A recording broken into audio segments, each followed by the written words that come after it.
সারাদিন ঘুম ঘুম লাগে, শরীর কি বলতে চাইছে? রাতে 7 থেকে 8 ঘন্টা ঘুমিয়েও কি দিনে বারবার ঘুম পায়?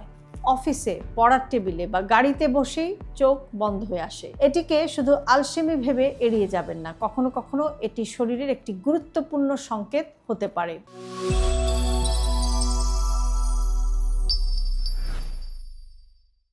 পর্যাপ্ত বা ভালো মানের ঘুম না হওয়া। অনেকেই বিছানায় 8 ঘন্টা শুয়ে থাকেন, কিন্তু গভীর বা নিরবিচ্ছিন্ন বা আনইন্টারাপ্টেড স্লিপ হয় না। ফলে সকালে উঠেও ক্লান্ত লাগে। স্লিপ অ্যাপনিয়া, ঘুমের মধ্যে বারবার শ্বাস বন্ধ হয়ে যাওয়ার সমস্যা থাকলে সারা রাত ঘুমিয়েও দিনে প্রচণ্ড ঘুম পেতে পারে, বিশেষ করে যদি জোরে নাক ডাকেন বা ঘুমের মধ্যে শ্বাস আটকে যায়।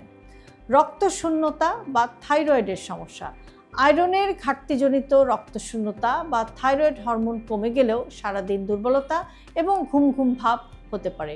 ডায়াবেটিস বা রক্তে শর্করার ওঠানামা, অনিয়ন্ত্রিত ডায়াবেটিস বা রক্তের শর্করার বড় ধরনের ওঠানামাও ক্লান্তি এবং ঘুমের কারণ হতে পারে।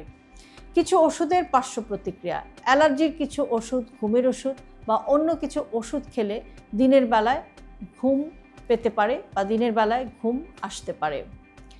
মানসিক চাপ বা বিষণ্ণতা, দীর্ঘদিনের মানসিক চাপ, উদ্বেগ বা বিষণ্ণতাও অতিরিক্ত ঘুম ঘুম ভাবের কারণ হতে পারে।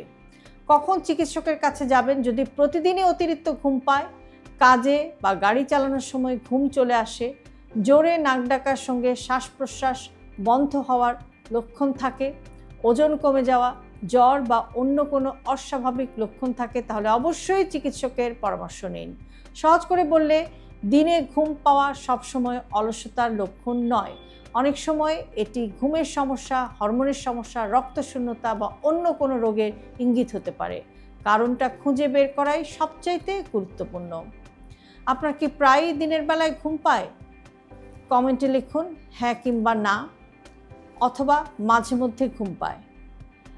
আর ভিডিওটি শেয়ার করুন, কারণ অতিরিক্ত দিনের ঘুমকে অবহেলা না করে সময় মতো কারণ জানাটা ভীষণ জরুরি আপনার জন্য।